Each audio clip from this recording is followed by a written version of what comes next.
Hi, I'm Cameron Berry. I'm James Mancuso. And I'm Yana Galvez, and we're going to talk about how hydroxyapatite packing can help with osteoinduction for dental implants.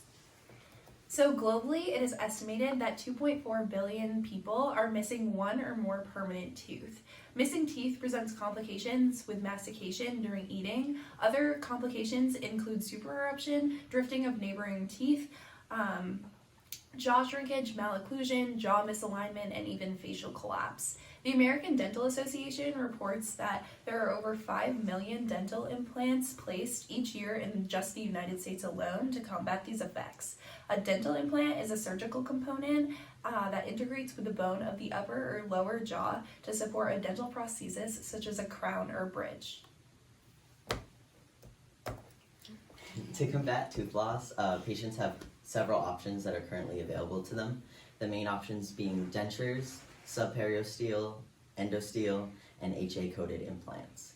All implants are made up of 3 main parts, which is a load-bearing screw, an abutment, and then usually a ceramic crown on the top.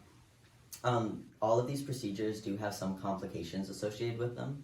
Dentures and subperiosteal implants are not anchored directly into the bone, which over time can lead to bone density loss because it's not being used. HA implants are created using a plasma spray coating, which leads to an uneven surface area and microcracking, and having the rough HA on the outside can lead to plaque buildup and microbial failure. A market analysis shows $9.5 billion in revenue that's expected to increase to $13 billion by the year 2023.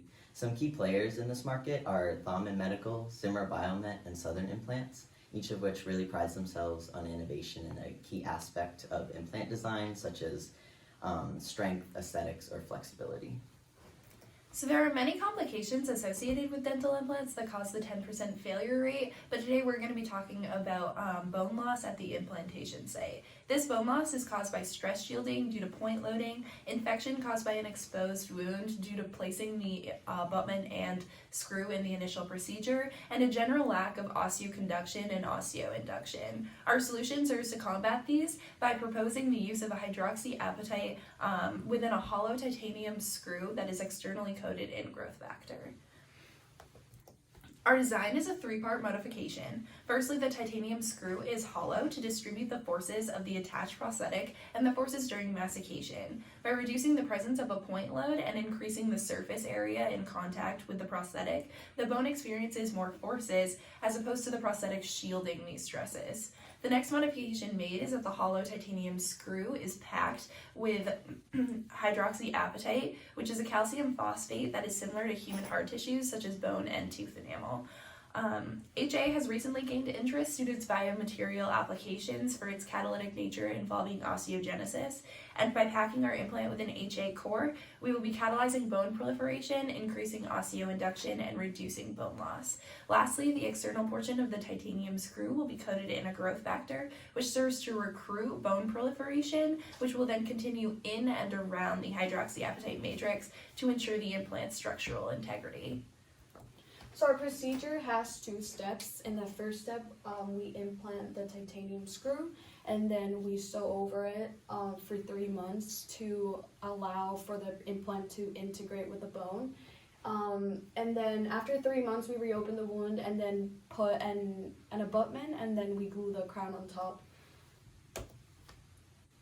So each part of the implant has its own cost, and it can go from lower to upper end cost.